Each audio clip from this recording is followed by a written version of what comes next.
मैं हूँ रमज़ान और मैं हूँ आयशा अंसारी। हेडलाइंस आपने जानी, बुलेटिन में शामिल करेंगे सियासत से जुड़ी कुछ खबरें, आपको बताएंगे कि इस्तीफों की क्या कहानी है, अंडा ज्यादा महंगा है या मुर्गी, किस फैक्ट्री के मालिक को धमकियां दी गई, वफाकी दारुल हुकूमत में किसके निशाने पर रहा और लाहौर पर यह साल क्यों भारी रहा, कोरोना वायरस से कहां की खुशियां मान पड़ गई हैं, ये सब कुछ आपको इसी बुलेटिन में बताएंगे। लेकिन सबसे पहले आपको बताएं कि आज बहुत खुशियों भरा दिन है। आज हजरत ईसा का यौम पैदाइश यानी क्रिसमस है।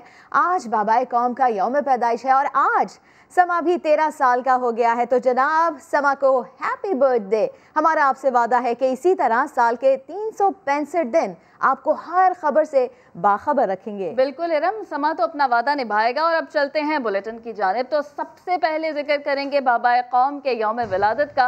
कायदे आज़म मोहम्मद अली जिन्ना का यौम पैदाइश आज मुल्क भर में मनाया जा रहा है। मज़ार कायद पर गार्ड्स की तब्दीली की पुरवकार तकरीब हुई।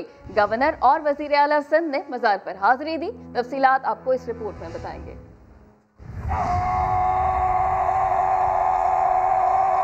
बाबाए कौम कायदे आज़म मोहम्मद अली जिन्ना का 145वां यौम पैदाइश। पाकिस्तान मिलिट्री अकेडमी काकूल के चाको चौबंद दस्ते ने मज़ार पर गार्ड्स के फराइज संभाल लिए। मेहमान खुसूसी मेजर जनरल उमर बुखारी ने परेड का मुआयना किया। कमांडेंट पीएमए काकूल ने मेहमानों की किताब में तासुरात भी तहरीर किए। मज़ार कायद पर फूलों की चादर रखी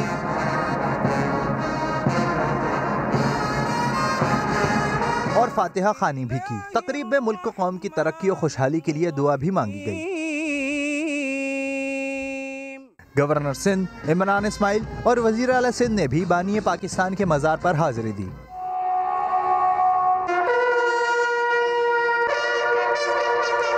दुनिया की कोई कुव्वत पाकिस्तान को खत्म नहीं कर सकती। Army chief general Qamar Javed Bajwa का यौम कायदे आज़म पर पैगाम। उनकी जानिब से ये भी कहा गया कि ईमान, इत्तेहाद और तंजीम हमेशा रहनुमा उसूल रहेंगे। कायद के पैगाम जुर्रत, हौसला और एतमाद पर अमल पैरा है। आपको बताते चले दुनिया की कोई कुव्वत पाकिस्तान को ख़त्म नहीं कर सकती। आर्मी चीफ की जानिब से कहा गया है कि पूरी कौम कायद का यौम पैदाइश अक़ीदत और एहतराम से मना रही है। ईमान, इत्तेहाद और तंजीम हमेशा रहनुमा उसूल रहेंगे। उन्होंने ये भी कहा कि कायद के पैगाम जुर्रत, हौसले और एतमाद पर अमल पैरा है। आर्मी चीफ की जानिब से ये कहा गया है दुनिया की कोई कुव्वत पाकिस्तान को ख़त्म नहीं कर सकती। Army chief general Qamar Javed Bajwa का यौम कायदे आज़म पर यह पैगाम सामने आया है। भारतीय काबिज अफवाज ने मारूफ कश्मीरी फुटबॉलर आमिर सिराज को जाली मुकाबले में शहीद कर दिया। सोपुर के आमिर सिराज समेत 2 नौजवानों को भी शहीद किया गया है। जी हाँ, 2 नौजवानों को भी शहीद कर दिया गया है। हमारे साथ हुर्रियत रहनुमा हमीद लोन मौजूद हैं, उनसे बात करते हैं। बहुत शुक्रिया सर समा को वक्त देने के लिए। सर, भारतीय काबिज फौज की ये जो हरकतें हैं, उसकी जो कोशिशें हैं वो तो जारी हैं। अब खिलाड़ी भी महफूज नहीं है भारतीय अफवाज के जुल्म जबर से।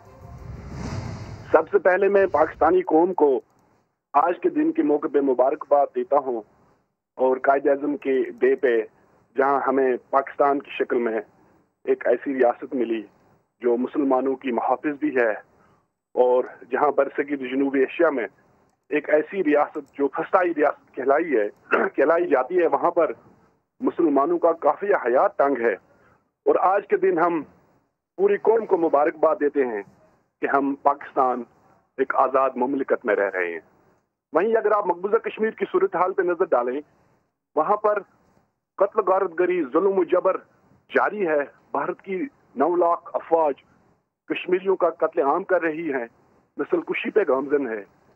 और जहाँ आज एक नौजवान उभरता हुआ फुटबॉलर आमिर सिराज को शहीद किया गया, इससे पहले भी जहाँ हमारे नौजवान जो स्टूडेंट्स थे, जो एमफिल, जो डॉक्टर्स, इंजीनियर्स, स्कॉलर्स और जिनके अंदर टैलेंट भी था, उनको शहीद किया गया।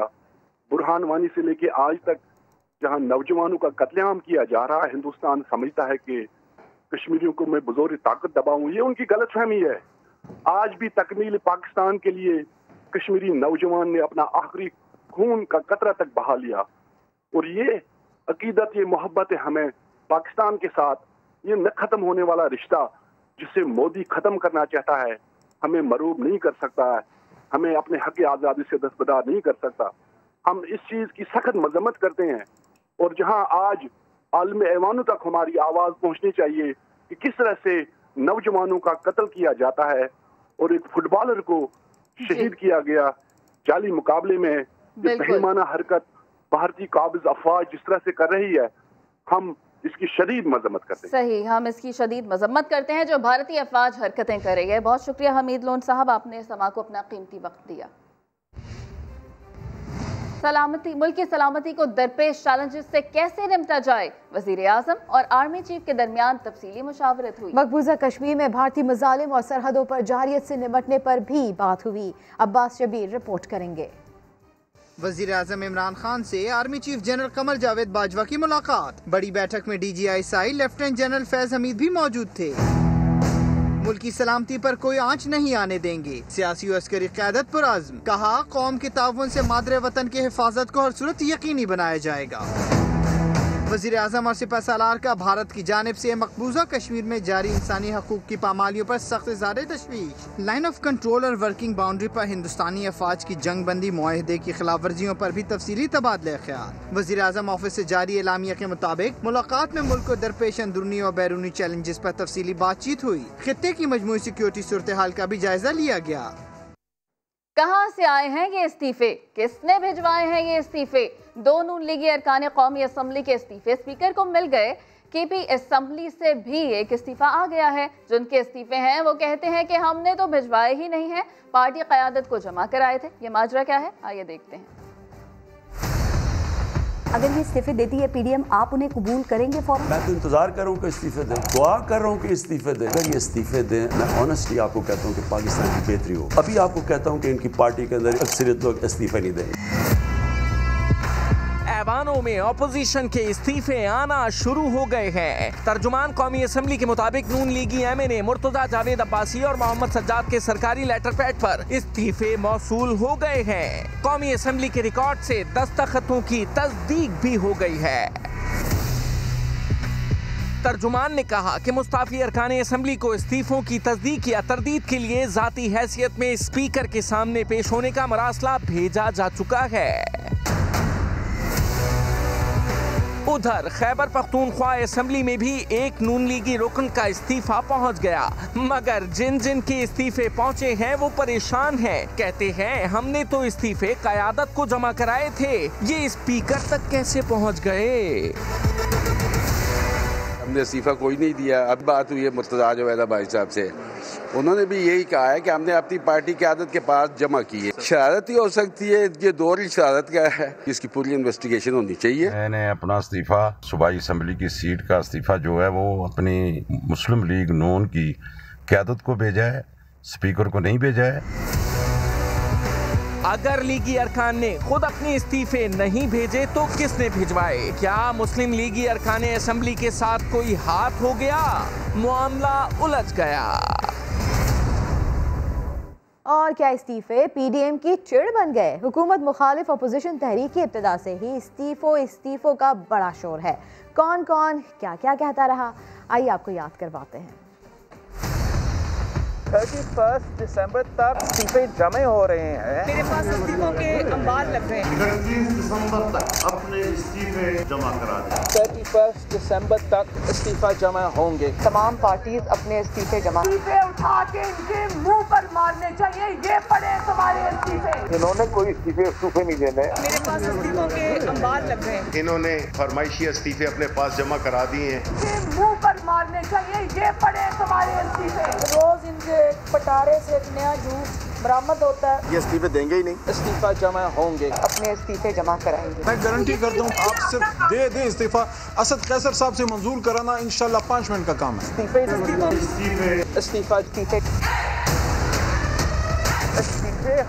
हमारा एटम बम है, एटम बम है। मैं तो इंतजार कर रहा हूँ कि इस्तीफे दें, दुआ कर रहा हूँ कि इस्तीफे दें। अभी आपको कहता हूँ कि इनकी पार्टी के अंदर अक्सरियत लोग इस्तीफे नहीं देंगे। क्या वाकई ये इस्तीफे अपोजिशन की चिड़ हैं? इस्तीफों का शोर तो आपने सुन लिया। नून लीग के 2 अरकान की बात करते हैं जो कौमी असम्बली के स्पीकर को भिजवाए गए इस्तीफे उनके जाली निकले हैं। शाहिद खाकान अब्बासी ने इस बात का दावा कर दिया है। वो कहते हैं कि असल इस्तीफे दोनों अरकान के पास ही हैं। वफाकी वजीर फवाद चौधरी कहते हैं इतनी सर्दी है कि इनकलाब फ्रीज हो गया है। लॉन्ग मार्च, इस्तीफा और धरना डी फ्रीज होने के बाद होगा। आपको बताते चले फवाद चौधरी उनकी जानिब से ये ट्वीट किया गया। ये कहा उन्होंने कि इतनी सर्दी है कि इनकलाब फ्रीज हो गया है। लॉन्ग मार्च, इस्तीफा और धरना डी फ्रीज होने के बाद होगा।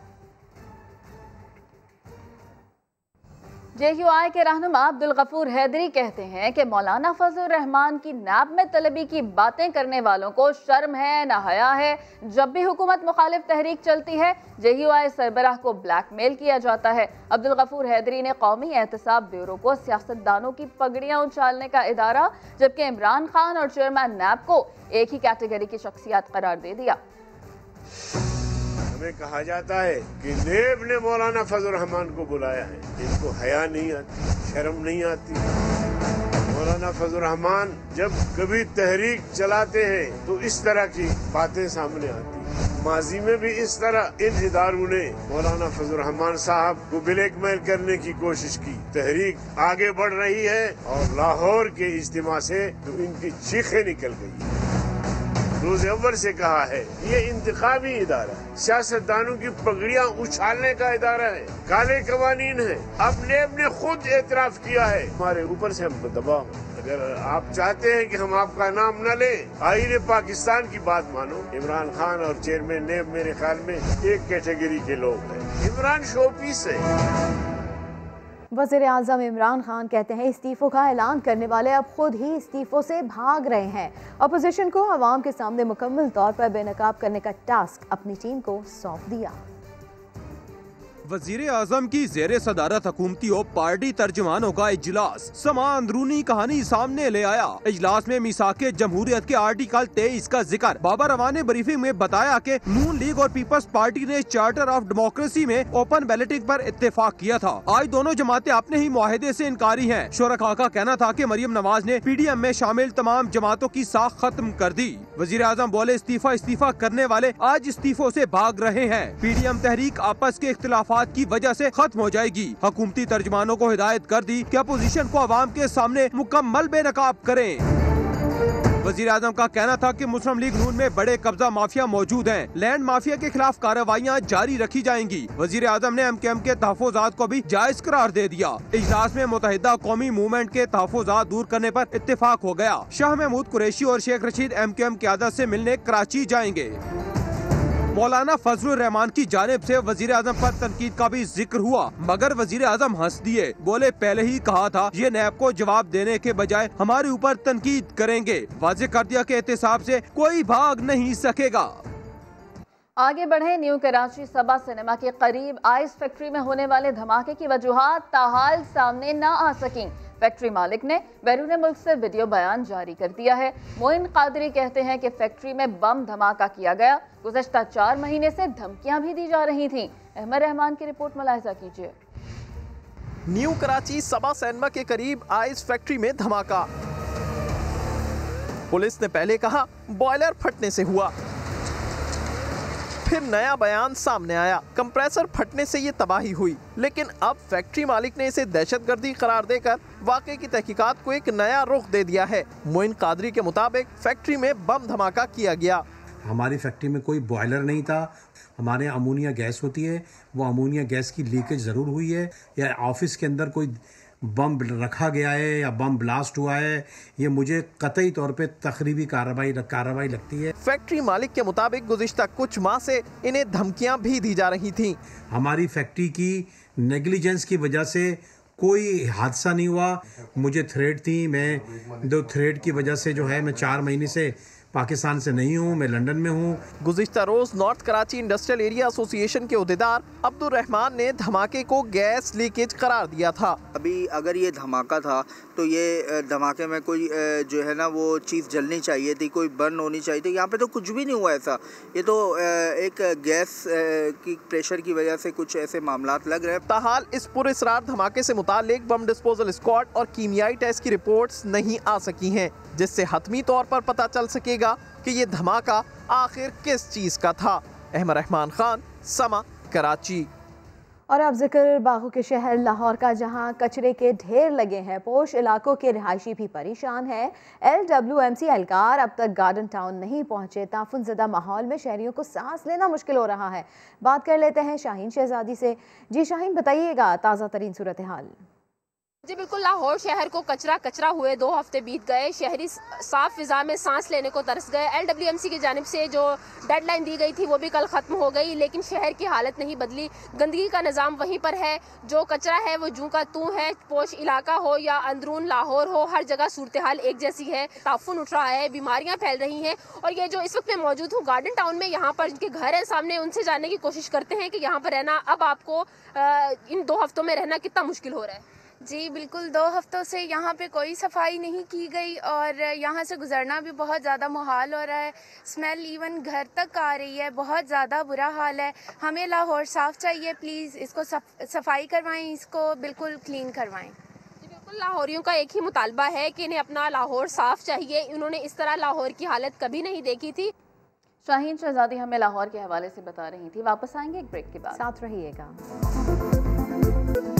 मुल्क भर में कोरोना के कारी वार जारी है। वायरस मजीद 85 अफराद की जानें ले गया। 2152 अफराद में कोरोना की तस्दीक हो गई। मुल्क में मजमूई अमवात की तादाद 9753 हो गई है। 4,67,000 से जायद अफराद वायरस का शिकार हैं और सिंध मरीजों की तादाद के लिहाज से सबसे आगे है। जहां कोरोना मरीजों की मजमूई तादाद की बात करें तो वो 2,08,514 है। पंजाब की बात की जाए जहां पर 1,34,000 अफराद इस वक्त कोरोना का शिकार है। बेघरों को सस्ती छत फराहम करेंगे। तब्दीली सरकार ने वादा तो झट कर लिया मगर वफा करना भूल गई। हुकूमत अपनी आधी मुद्दत पूरी कर चुकी, लेकिन 50 लाख घरों की तामीरात का आगाज ना हो सका। वहाब कामरान रिपोर्ट करेंगे।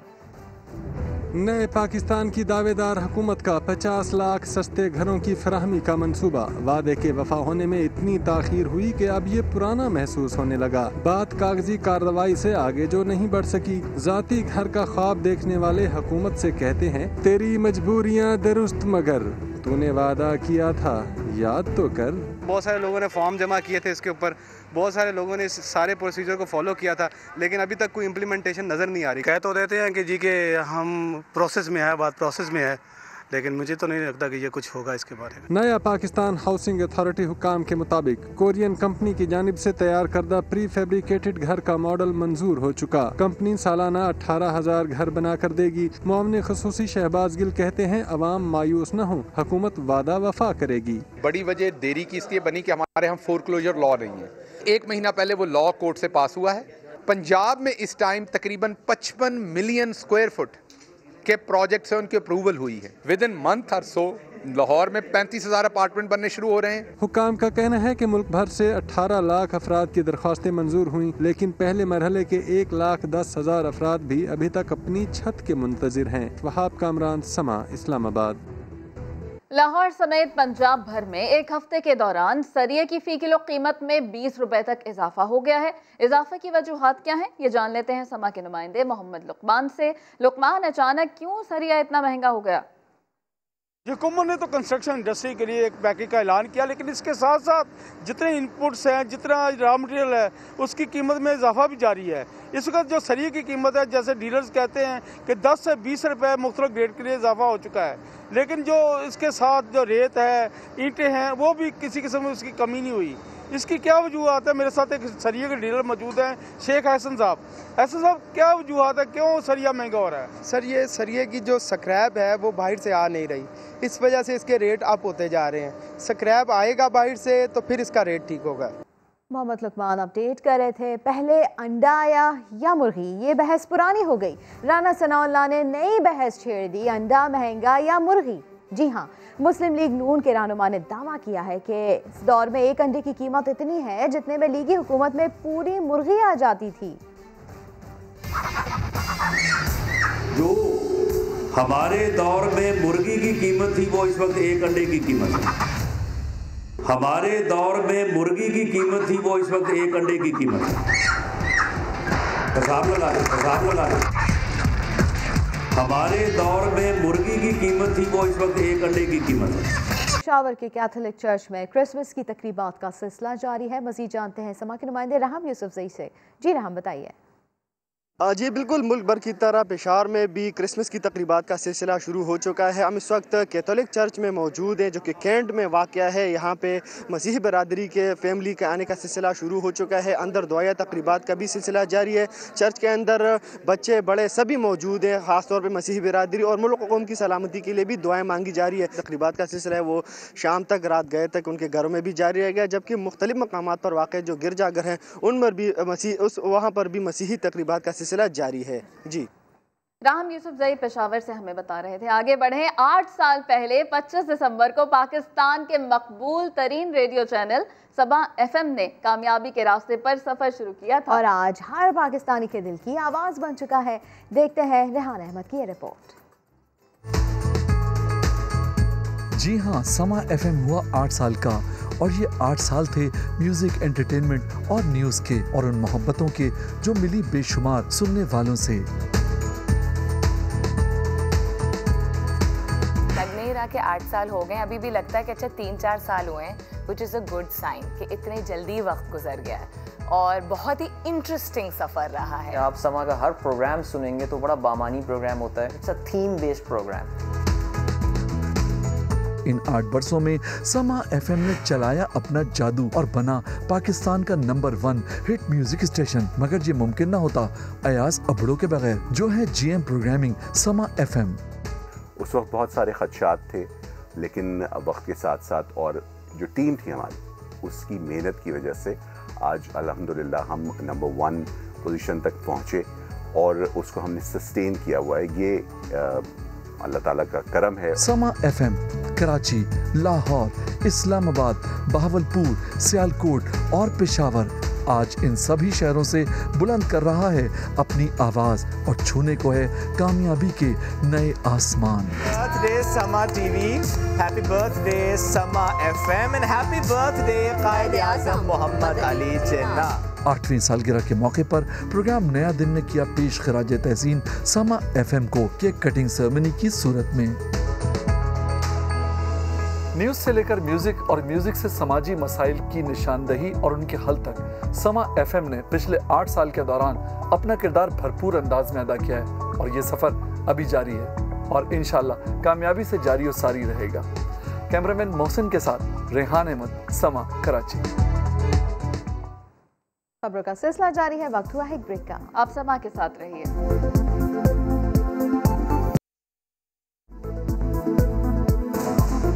आपको बताएं कि सिंध हुकूमत की तहकीकाती कमेटी ने सफदर अवान की गिरफ्तारी को मावराए कानून करार दे दिया। वफाकी वज़रा को सिंध पुलिस के मामलात में मुदाखलत और झूठा मुकदमा दर्ज करवाने का जिम्मेदार ठहराया। संजय साधवानी की रिपोर्ट।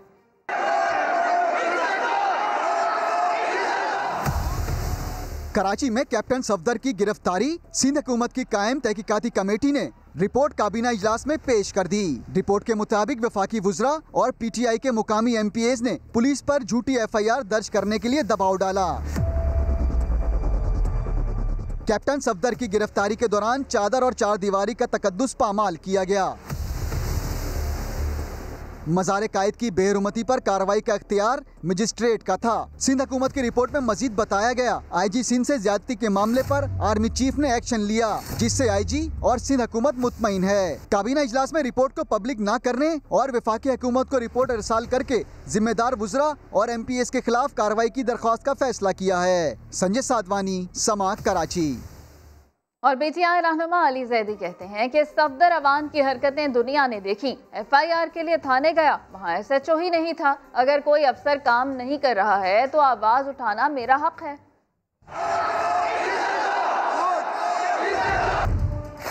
कैप्टन सफदर की गिरफ्तारी।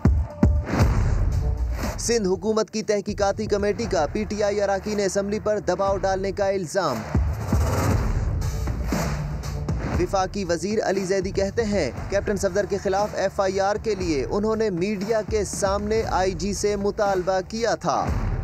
ने कहा जी SHO ये IG साहब SHO को डायरेक्ट करें कि FIR काटे। अगर वो नहीं करते तो मेरा ये कॉन्स्टिट्यूशनल राइट है कि मैं प्रिविलेज मोशन मूव करूं नेशनल असेंबली में। उधर PP रहनुमा तैमूर तालपुर का कहना है कि मामले में 2 लोग मुलविस पाए गए, एक को सजा मिल गई, दूसरे को भी कुछ सबक सीखना चाहिए।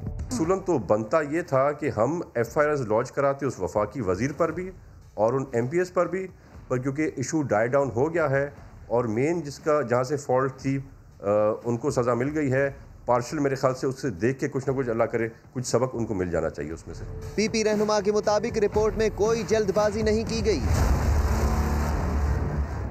CEO PIA ने वज़ीर-ए-आज़म के सामने शिकायत के अंबार लगा दिए। CEO ने कहा कि दिवालिया के करीब एयरलाइंस को प्राइम स्लॉट्स दी गई, मुनाफा बख्श रूट्स दिए गए, कौमी एयरलाइन को एतमाद में नहीं लिया गया। बात करेंगे शहजाद अली से। जी शहजाद अली, बताइएगा इस बारे में। जी बिल्कुल, वज़ीर-ए-आज़म से वज़ारत आबादी और PIA काम की मुलाकात की अंदरूनी कहानी सामने आ गई है। बरतानवी निजी एयरलाइन को ऑपरेशन की इजाज़त देने पर जो है वो एहतजाज किया गया। CEO PIA ने वज़ीर-ए-आज़म के सामने शिकायत के अंबार लगा दिए। PIA के जाने से ये भी कहा गया है कि वज़ीर-ए-आज़म को तफसीली ब्रीफिंग में ये बताया गया कि निजी एयरलाइन जो दिवालिया शिकार थी उसको प्राइम स्लॉट्स दे दी गई हैं, मुनाफा बख्श रूट्स दिए गए हैं CAA की जानिब से, जो कि 2019 की जो है वो नेशनल एविएशन पॉलिसी को बिल्कुल नजरअंदाज कर दिया गया है। इस हवाले से PIA के जो CEO है अरशद मलिक, उनकी जानिब से ये जो है तमाम शिकायत वज़ीर-ए-आज़म के सामने रखी गई और ये भी बताया गया कि हफ्ता बाद 220 फ्लाइट की जरूरत थी, जो कि CAA ने 516 फ्लाइट को जो है वो इजाजतनामे दे रखे हैं जो ऑपरेट कर रही हैं इस वक्त पाकिस्तान के लिए। गैर मुल्की परवाजों को इजाजतनामे से PIA को खसारे का सामना है और कोरोना और सफरी पाबंदियों की वजह से जो है वो 2020 में PIA को तकरीबन 100 अरब रुपए का नुकसान अब तक हो चुका है। ऐसा बताया गया है वज़ीर-ए-आज़म को ब्रीफिंग के दौरान CEO PIA अरशद मलिक की जानिब से, क्योंकि कल इजलास हुआ है वज़ीर-ए-आज़म हाउस में। जी बहुत शुक्रिया शहजाद अली, अपडेट किया आपने। और MKM के रहनुमा अली रजा आबदी को कत्ल हुए 2 साल बीत गए मगर पुलिस अब तक मुल्ज़िमान को पकड़ न सकी। आमिर मजीद की रिपोर्ट। 25 दिसंबर 2018 वो रात जब अपने घर की दहलीज पर एक बड़ा सियासी रहनुमा कत्ल कर दिया जाता है।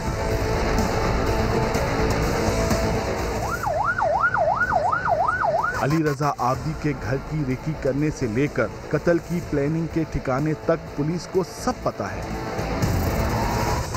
अगर नहीं पता तो ये कि कातिल कहाँ है। CDR ये भी बता रहा है कि ये जो लड़के थे रात को 1-1:30 बजे जब ये अली रजा के घर के ऊपर आया करते थे रेकी करते हुए, तो यहाँ से जब ये वापस जाते थे तो ये मीठा राम हॉस्टल जो है वहाँ पे भी जाया करते थे और वहाँ पे किसी लोगों से बातें करते थे।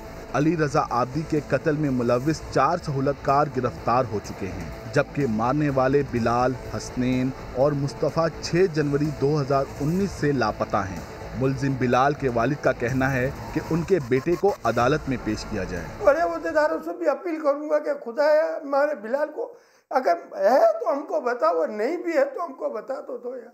इंसदाद दहशतगर्दी की अदालत में तफ्तीशी अफसर का बयान तक कलमबंद ना हो सका। ये जो पकड़े हैं तो सही रैकी वाले हैं, लेकिन जो शूट करने वाले हैं उनको पकड़ नहीं रहे। मंसूबा साज कौन हैं और कातिल कौन, इन सवालों के जवाब मौजूद हैं मगर फिर भी पुलिस के हाथ कुछ नहीं। कैमरा टीम के साथ आमिर मजीद, समा, कराची।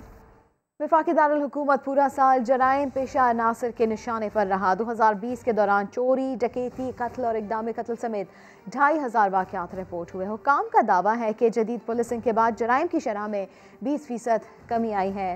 नूरुल अमीन दानिश रिपोर्ट करेंगे। साल 2020 भी इस्लामाबाद के शहरियों को अमन की नवीद ना सुना सका। इस्लामाबाद पुलिस के मुताबिक मजमूई जराइम में तो 20% कमी आई, लेकिन कत्ल और इक़दाम कत्ल की वारदातों में निस्बतन इजाफा हुआ। 2019 में जहां 101 अफराद कत्ल हुए, 2020 में ये तादाद 130 तक पहुंच गई। 2020 में इक़दाम कत्ल के 190 वाक़यात हुए, जबकि 2019 में ये तादाद 185 थी।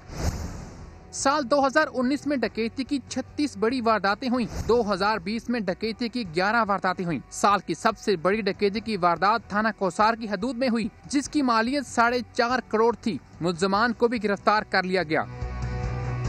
स्ट्रीट क्राइम के 218 वाकयात रूनुमा हुए। 2019 में ये तादाद 288 थी। 2020 में चोरी के 368 वाकयात हुए, जबकि 2019 में 476 हुए थे। अगवा बरे तवान का एक वाकया सामने आया। DIG ऑपरेशंस इस्लामाबाद वकारुद्दीन सैयद का कहना है, साल 2020 में जराइम पर काबू पाने के साथ मुल्ज़िमान को कैफरे किरदार तक भी पहुँचाया गया। तकरीबन तमाम मेजर केसेस को पुलिस अल्लाह ताला के फजल करम से और मॉडर्न टेक्नोलॉजी के इस्तेमाल से ट्रेस करने में कामयाब रही है। साल 2020 में खवातीन के साथ अगवा बरे ज़्यादती के 503 वाकयात रिपोर्ट हुए, जबकि 2019 में 484 रिपोर्ट हुए थे। 26 नंबर चुंगी पर पुलिस नाके पर फायरिंग से 2 पुलिस एहलकार जाम शहादत नोश कर गए। कैमरा टीम के साथ नूरुल अमीन दानिश, समा, इस्लामाबाद।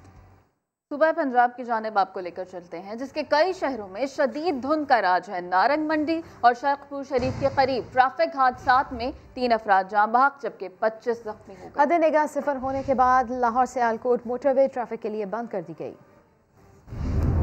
पंजाब भर में धुंध का राज, कई शहरों में हद निगाह सिफर।